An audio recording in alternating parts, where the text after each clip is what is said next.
Hello అండి అందరికీ. అందరూ ఎలా ఉన్నారు? అందరూ బాగున్నారని అనుకుంటున్నాను. ఈరోజు అయితే మన ఛానల్లో బూడిద గుమ్మడికాయతో టేస్టీగా ఇంట్లోనే వడియాల్ని ఈజీగా ఎలా రెడీ చేసుకోవాలో చూసేద్దాం.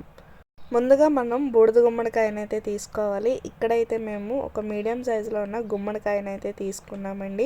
దీన్నైతే మనం శుభ్రంగా కడిగి 2 ముక్కలుగా కట్ చేసుకొని ముక్కల్ని వైట్ క్లాత్లో పెట్టి గట్టిగా కట్టుకొని పైన బరువు పెట్టుకోవాలండి. ఇలా చేయడం వల్ల బూడిద గుమ్మడికాయలో ఉన్న వాటర్ అంతా బయటకు వచ్చేస్తుంది. ఇప్పుడు మనం గుమ్మడికాయని చిన్న చిన్న ముక్కలుగా ఎంతవరకు కుదిరితే అంత పలుసగా మనం వీటినైతే కట్ చేసుకోవాలండి. చూడండి, ముక్క అయితే ఈ మాత్రం మందంగా ఉంటే సరిపోతుంది. ఇప్పుడైతే మనం కాస్త కొత్తిమీర, ఒక 10 వరకు పచ్చిమిర్చి అండ్ అలాగే జీలకర్ర వేసుకొని కచ్చా పచ్చాగా మనం మిక్సీ అయితే పట్టించుకోవాలండి. ఇందాక ముక్కలు కట్ చేసి పెట్టుకున్నాం కదా బూడిద గుమ్మడికాయ, అందులో మనం రుచికి తగ్గట్టుగా సాల్ట్ అలాగే జీలకర్ర మనం గ్రైండ్ చేసుకునే పేస్ట్ కూడా వేసుకోవాలండి. ఇప్పుడైతే దీనిలోకి మనం పొట్టు మినపప్పుని ఒక అరగంట పాటు నానబెట్టుకొని ఒక గ్లాస్ మినపప్పు పేస్ట్ అయితే వేసుకుంటే సరిపోతుంది. అండ్ అలాగే గ్లాస్ బియ్యం పిండిని కూడా వేసుకోవాలండి. ఇలా బియ్యం పిండి వేయటం వల్ల మనకు వడియాలు అనేవి కాస్త క్రంచీగా వస్తాయి. ఇప్పుడు వీటన్నిటిని బాగా కలిసేంత వరకు బాగా కలుపుకోవాలన్నమాట. ఇలా కలుపుకొని ఒక హాఫ్ అన్ అవర్ పాటు పక్కన పెట్టుకోవాలండి.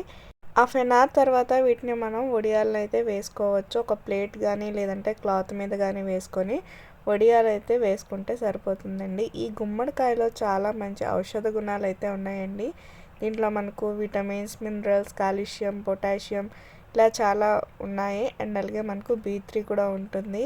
ఇది మనకు ఈజీగా డైజెస్ట్ అయిపోతుందండి. అండ్ నెక్స్ట్ ఈ బూడిద గుమ్మడికాయతో చాలా డిఫరెంట్ టైప్స్ ఆఫ్ ఐటమ్స్ అయితే తయారు చేసుకోవచ్చండి. జ్యూస్ అని మనం వెయిట్ లాస్కి అయితే బూడిద గుమ్మడికాయ జ్యూస్ అనేది బాగా యూజ్ అవుతుందండి. అండ్ అలాగే మనకు బాడీలో హీట్ ఎక్కువగా ఉండేటప్పుడు కూడా గుమ్మడికాయ జ్యూస్ తీసుకుంటే మనకు చలవ చేస్తుందండి. ఇదైతే మనం ఆరబెట్టిన తర్వాత ఒక 3 days తర్వాత చూడండి వడియాలు ఎంత చక్కగా ఆరిపోయాయో. ఇప్పుడు వీటిని అయితే మనం ఆయిల్లో వేపి చూపిస్తాను మీకు ఎలా ఉన్నాయో. సో ఆయిల్ పెట్టుకొని ఆయిల్ హీట్ అయిన తర్వాత ఈ వడియాల్ని మనం వేపుకోవటమే అండి. ఇదైతే మనకు బ్రౌన్ కలర్ వచ్చేంత వరకు మనం వేయించుకోవాలి. పప్పుచారులో, రసంలో, సాంబార్లో, పెరుగన్నంలో ఇలా వేటిలోనైనా నంచుకున్నా కూడా చాలా టేస్టీగా ఉంటాయండి. మీరు కూడా ట్రై చేయండి.